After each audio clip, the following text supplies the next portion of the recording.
Hello and welcome. My name is Bill Feely from the Quaker Oats Company, and we are so excited to have you guys here today for a fun event to kick off our Quaker Chewy Superstar Search. Quaker Chewy is all about nourishing kids' play, and we thought, what better way to nourish kids' play than to go find a very talented 8 to 14-year-old aspiring artist and help him or her achieve their dreams. And we're very excited to bring light to that issue with an international singing sensation who we'll meet here in a few seconds. But we're also very excited to have very honored guest Little Kids Rock help us do this. Little Kids Rock is all about, and they live and breathe and dream this every day, about bringing music to schools and helping kids achieve their dream. And we couldn't be more excited to have them be ambassadors to this program and to help them with their cause and to help us bring light to this issue. And so we're here today with Nick Jonas, who you guys might know is of the Jonas Brothers. Have you heard of the Jonas Brothers? Yeah? Okay. Well, Nick is evolving his career as he is also very passionate about finding and discovering talent. And he's trying to help create and nurture new talent every day. And so we've partnered with him in this program to find one very talented winner and give them the chance of a lifetime to start their career with Nick Jonas's mentorship. So we're very excited today. We have a wonderful event planned for you. And without further ado, I'd like to introduce you to VH1's Jim Shearer. That's it? That's it? Come on now! Hello there, everyone. My name is Jim Shearer. I host the VH1 Top 20 Video Countdown on VH1 Saturday mornings, 9 o'clock. Please tell me you watch. Do you watch? Do you wake up that early? And not only is this room filled, but there is an online audience right now. We are streaming live to the world. So there's a potential millions and millions and millions of people are watching. So this is the official kickoff to finding the first ever Quaker Chewy superstar. Anyone between the ages of 8 and 14?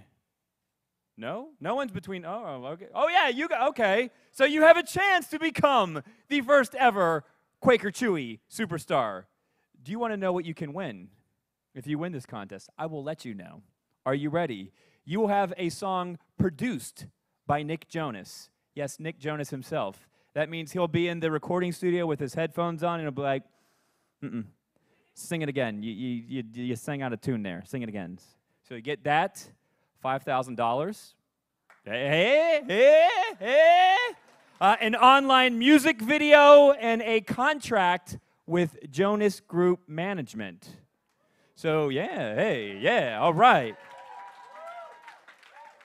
So, you guys are probably sick of hearing me talking right now, so I'm going to bring out the man of the hour. Please make some noise because there's a worldwide audience, Mr. Nick Jonas.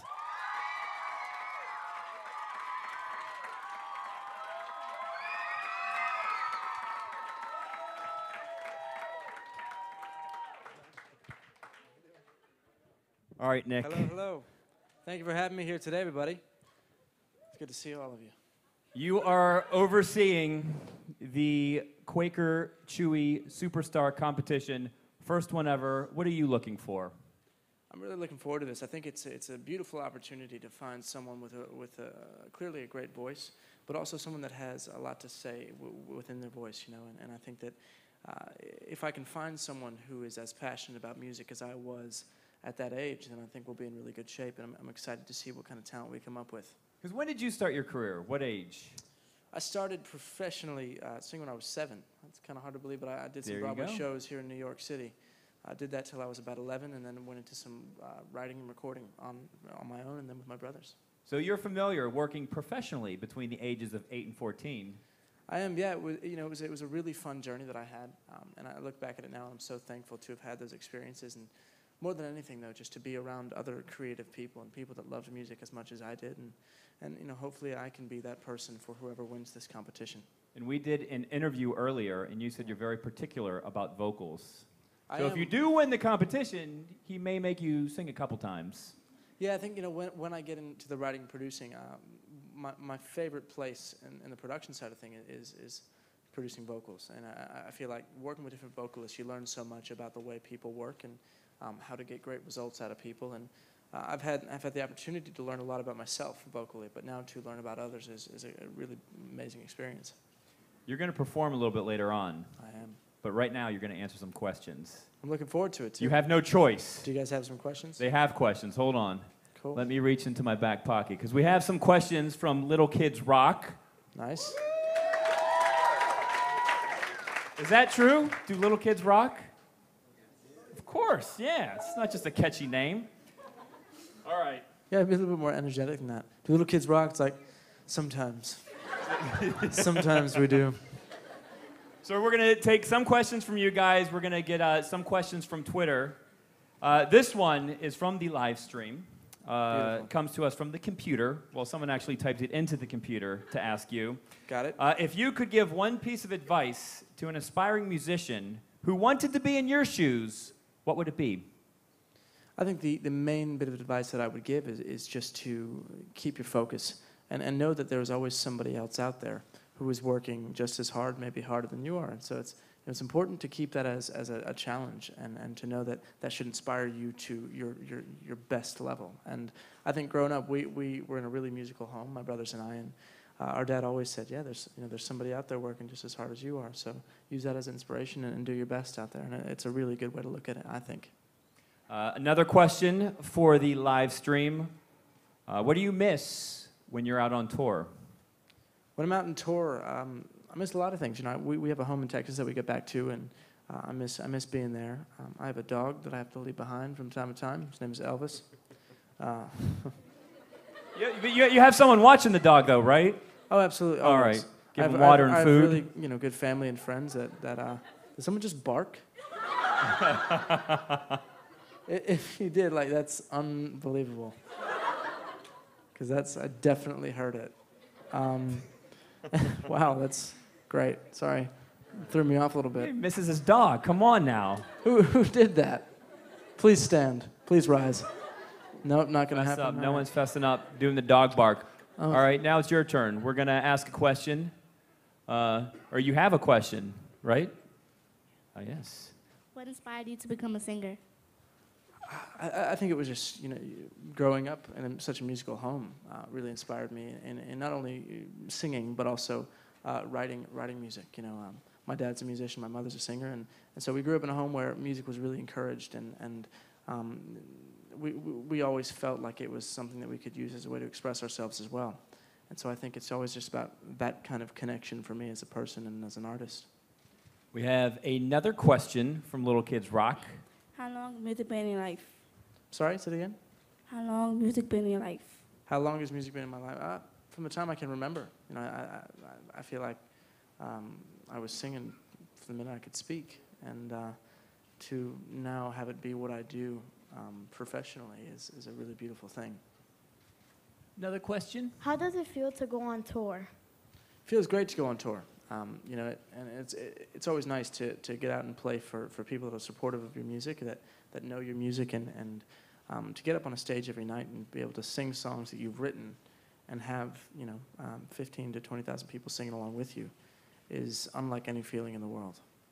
And can you tell them how long a tour is? Because it's not like you play one show and then you go home. You guys are out on the road for a long time. Yeah, the last tour we did here in the U.S. Last summer was about 52 to 54 stops. So it was a long tour, and then we went over to South America and Latin America and all that, and did a run there as well. It goes by so quickly, though. You get up on stage every night, and before you realize it, the show's over, and you're like, I just feel like you just got up there. But it's a really fun experience, especially when you're doing it with people that you love and you care about. We have a question for the live stream. What does it feel like to be on stage and perform for thousands of fans? Well, I think it goes back to what I was just saying about the feeling of knowing you wrote one of these songs maybe in your bedroom, in the studio, wherever it is. It's a very intimate and personal experience when you create it, and then to think that 6 to 7 months later you're on a stage singing the song and the 20,000 people in the audience are singing with you, is sort of an unbelievable experience, an unbelievable feeling as an artist and as a person who's using creativity and art to reach out to people. It's a really beautiful thing. Question from Twitter. If you could change your role with someone for one day, who would it be? Like swap lives, you mean? Swap lives. They've made many movies about this. I think one's coming out soon, too. You know, it's a tough thing because I'm very blessed to be in the position I am in life and to be kind of where I'm at. And I feel like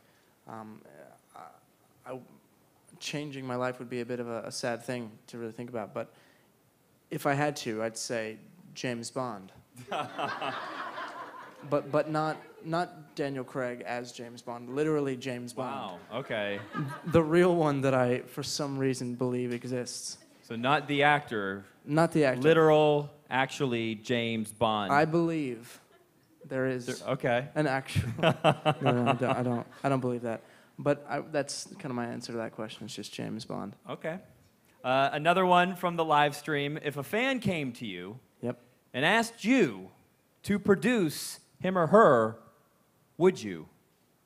Here's what I would say is that I love hearing when fans come and say they've written a song, or when they want to sing one of my songs for me. Any chance I get to meet with people that care about music and are passionate about it is always a great thing for me. But as I feel like if I was to commit a day or two to producing a song, I'd want to hear them sing first and hear the song and make sure it's cool, and then get into it, because it really does. It does take a lot out of you to kind of pour your heart into a song if it means that much to you, and I really try to give all that I can into a song when producing it, and so I think even with artists I'm a bit selective, and that's why I think this is such a cool opportunity, because the person that we pick will be someone that I think I look at and say I really feel like I can commit who I am as a producer to this. All right, another question for the live stream. What is the most important thing to do if you are an aspiring songwriter? Well, songwriting's an interesting thing, I feel like, because you have to make a decision if you want to be a songwriter that just wants to speak to people and write things that people can relate to and that will be popular, or if you want to try to write things that are real to you and use it as your way to express yourself. And then I think that you can really find that balance where you can do both. And that's where I think the great songwriters come. And I think that over the years, my brothers and I, and me individually, we've tried to find a way to balance, saying what we want to say in a song from a personal standpoint, and speaking about things that are real to us, while also trying to make it just general enough to reach out to our audience and have them connect with it in their own way. All right, you guys have been shut out long enough. Another question from Little Kids Rock. How do you feel when you are performing? When I'm performing, it's an amazing feeling. And I keep going back to it, but it's that thing of seeing people sing along with you. And we sort of do it a little bit too much, where we'll do some crowd interaction, but it's just because we find so much joy out of seeing the fans, you guys out there singing along with us. Plus, we hate the sound of our own voices. So kidding. Another question from Little Kids Rock. How long did it take you to get to where you are today? Well, I figured it would take about 18 years. Unless someone's lying to me. No, I mean, as far as professional career goes, I started when I was 7 doing the Broadway shows, so that was about 11 years ago. And it's funny to think that I've been doing this for that long, but I've really learned a lot along the way, and started writing and recording music when I was about 11, making that the focus. And my brothers and I were signed to Columbia Records first when we lived here in New Jersey, and we had great experiences there. We learned a lot as artists, and it didn't work out there, and we actually we had a tough time. Our record didn't sell very much, and we really had to make a decision if we wanted to continue working and writing music and touring and all the rest, or if we just wanted to say, all right, well, we've invested a lot of time and money into this, hoping that something would happen, and it hasn't, and we'll just stop. And that was about 6-7 years ago. We're we're really thankful that we didn't, because we had an amazing journey together, and the journey's still continuing. And as we kind of branch out and do our own things as individuals, I feel like my brothers and I are blessed to say that we've already had a career we're really proud of, and looking forward to what the future has to hold. Thank you for the questions. Do you have any more? Oh, yeah, one more. What's your favorite song? Of all time or of mine? Is it specific to anything? Yours. Ooh. Well, yeah, it's tough because I got to break it down if I do that. I have a couple different categories. Like, you know, as a writer, things that are really personal to you, and that, you know, you feel that you were able to say exactly what you wanted to say in that moment and what's going on in your life. Or just in general, a song that as a whole package you're really excited about. And as I've kind of done a lot of this writing and producing this year, I've written about 60-something songs just this year. And I feel like out of those, there's 5 I'm really excited about. And then of things I've released with my brothers, a song called A Little Bit Longer is one that I'm really proud of.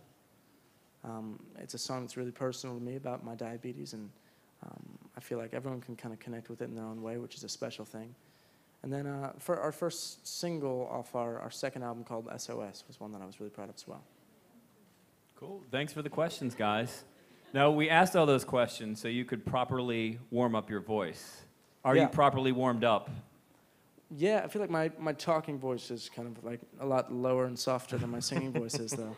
So it kind of works the opposite direction as far as trying to warm it up. But I feel good. I've been singing all day. So You ready? yeah, if they're going to sing along with me. Are you guys ready? Would you like to hear Nick perform? All right, so Nick is going to perform, I believe, 3 songs for you right now, and I'm going to leave the stage. Spotlight is yours. Uh-oh. All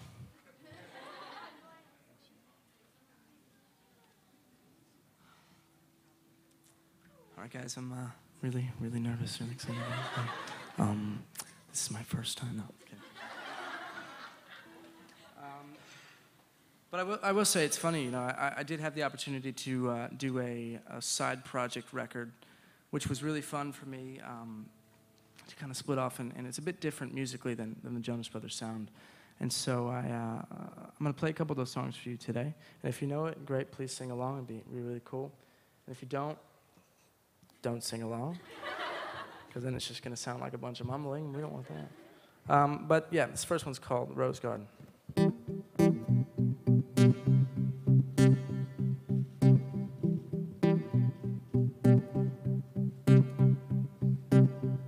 She was brought into this world out of a beautiful mistake, when her mom was just a girl and her daddy didn't stay. She was working at age 9 at the flower shop in town, working hard just to survive,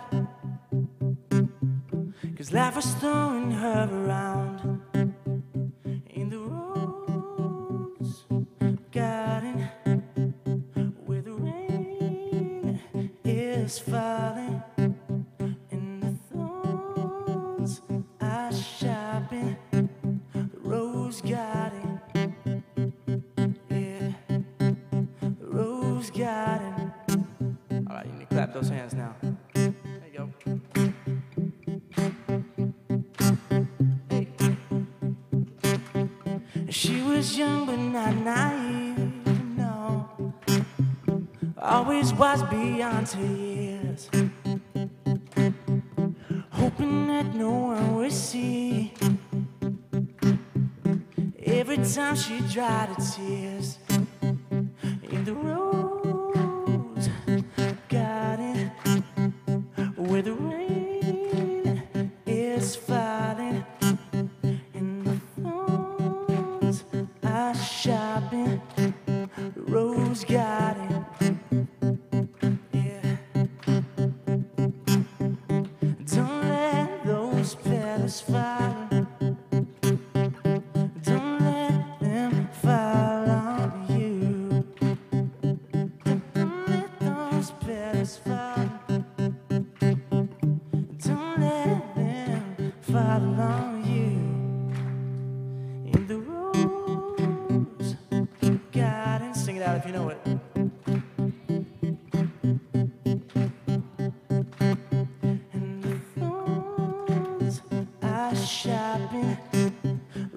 who's got it.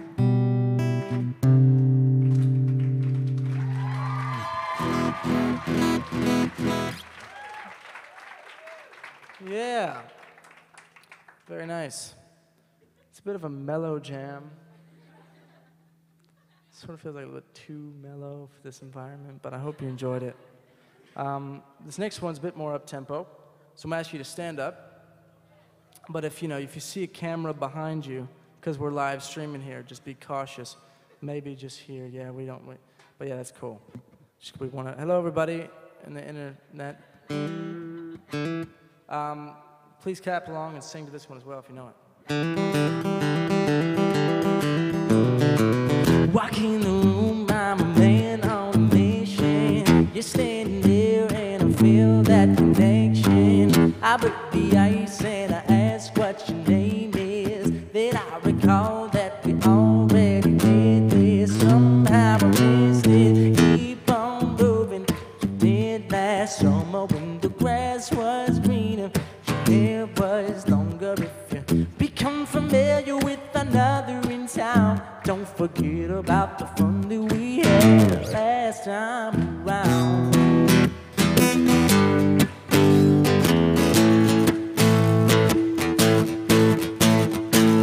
I try to call, but you don't ever answer. I let you go, but you're all that I'm after. Can't you remember? Keep on moving. You did last summer when the grass was greener. Your hair was longer. If you become familiar with another in town, don't forget about the fun that we had last time around.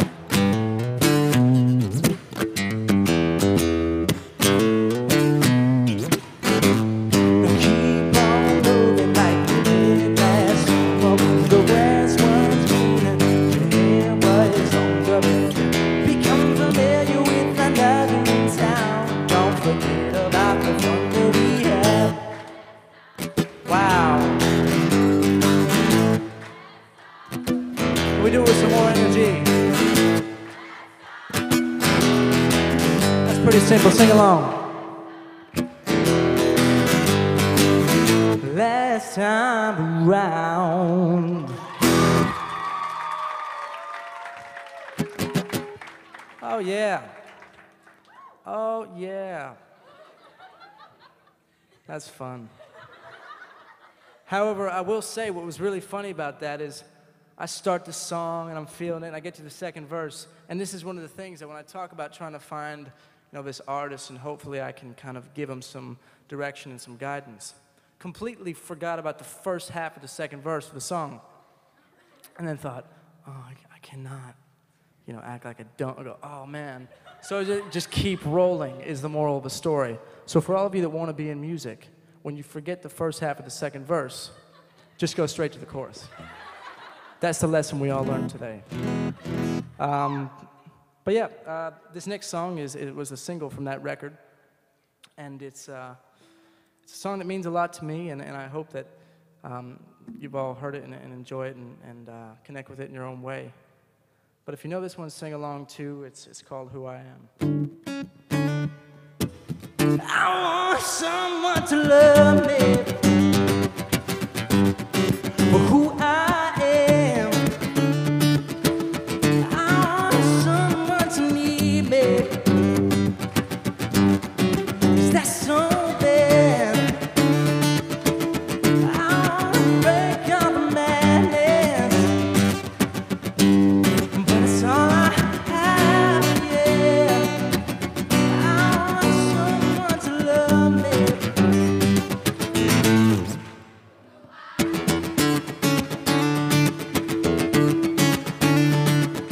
Nothing makes sense, nothing makes sense anymore, no. Nothing is right, nothing is right when you're gone. I'm losing my head, I'm losing my right to be wrong. I'm frightened to death, I'm frightened that I won't be strong.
out with me today. Come on.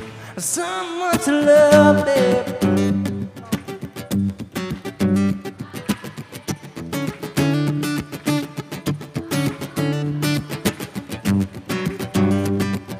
Is that something? I'll wake up madness, but it's all I have. I want someone to love me.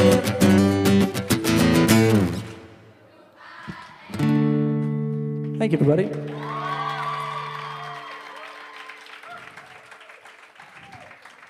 A bigger round of applause, please, for Nick Jonas. Thank you. Thank you for performing. Yeah, Thank you it for was coming fun. in today. I wish I could do more songs, but I don't think I can. But you know, you'll find him out on tour. Yeah, find me on tour. Support the Nick Jonas cause. Nick Jonas and the administration. Once again, if you guys need more info on the Quaker Chewy Superstar competition, all you need to do is go to chewysuperstar.com. Very easy to remember. So Nick, once again, thank you. Thank you for coming and supporting and cheering. My name is Jim Shear, and we will see all of yins later. See you guys. Thank you. You may go home now.